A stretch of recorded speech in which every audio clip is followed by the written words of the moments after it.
নমস্কার, welcome to my channel ডেলিসিয়া আসাহার। আজকে recipe কাজু বাদাম পোস্ত দিয়ে পনির। আমি এখানে 250 গ্রাম পনির নিয়েছি আর নিয়েছি কাজু বাদাম, কাঠবাদাম, পোস্ত 2 চামচের মতো পোস্ত নিয়েছি, আদা বাটা, কাঁচা লঙ্কা, গোটা কাঁচা লঙ্কা।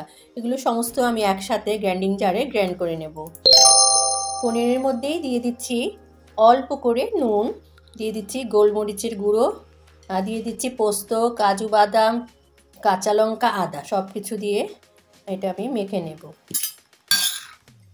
একটু যেন মাখো মাখো থাকে সেরকমভাবে আমি এটা পনিরগুলো মেখে নিচ্ছি। সম্পূর্ণ ভালোভাবে মাখা হয়ে গেছে সমস্ত কিছু দিয়ে। এটা আমি 5 মিনিটের জন্য রেখে দেব।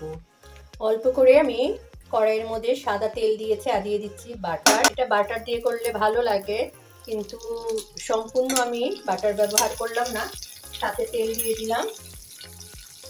এখন এই যে ম্যারিনেট করা পনিরগুলো আমি দিয়ে দেব। সকলেই জানে পনির খুব একটা বেশি ভাজতে হয় না, বেশি ভাজলে পনিরটা রাবারের মতো শক্ত হয়ে যায়। তো আমি এপিট ওপিট করে ভেজে নিলাম। এখন আমি এটা নামিয়ে নেব। এই তেলের মধ্যে আবারও বাটার দিয়ে দিলাম, অল্প করে দিয়ে দিচ্ছি এলাচ, দারচিনি। প্লেটের মধ্যে যে মশলাটা ছিল সেটা আমি ধুয়ে দিয়ে দিলাম। আমি কালারটা সুন্দরের জন্য সামান্য একটু লঙ্কার গুঁড়ো চাইলে দিতে পারেন বা স্কিপও করতে পারেন। সামান্য নুন দিয়ে দিলাম, 1 চামচ চিনি দিয়ে দিলাম। সম্পূর্ণ ভালো মতো কষানো হয়ে গেছে। এখন আমি ভেজে রাখা পনির ঢেলে দিলাম।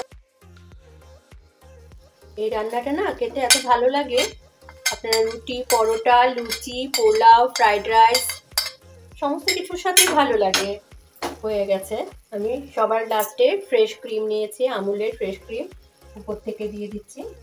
এটা আপনারা দিতেও পারেন, আবার স্কিপও করতে পারেন। যদি বাড়িতে দুধের শর্ট থাকে তাহলে দুধের শর্টটা ফেটিয়ে দিয়ে দিবেন, নয়তো গুঁড়ো দুধ যদি থাকে গুঁড়ো দুধও একটু গুলিয়ে দিয়ে দেবেন। ভীষণ ভালো লাগবে, টেস্টটা যেন দ্বিগুণ বেড়ে যায়। দিয়ে দিচ্ছি চিলি ফ্লেক্স, গরম মশলার গুঁড়ো। একদম ডান। আমি এখন এটা পরিবেশন করে নেব। আমি প্লেটিং করে নিয়েছি, দেখুন কতটা সুন্দর হয়েছে। এটা যে খেতে অসাধারণ, মুখে লেগে থাকার মতো একটা রেসিপি। আজকে আমি এটা পরিবেশন করব বুনি খিচুড়ির সাথে, যার কোনো জুড়ি নেই। রেসিপিটা যদি ভালো লাগে লাইক, শেয়ার, সাবস্ক্রাইব করার অনুরোধ রইল।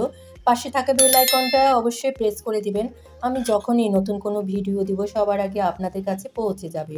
ফেসবুক পেজ থেকে থাকলে অবশ্যই শেয়ার আর ফলো করে দেবেন। ধন্যবাদ।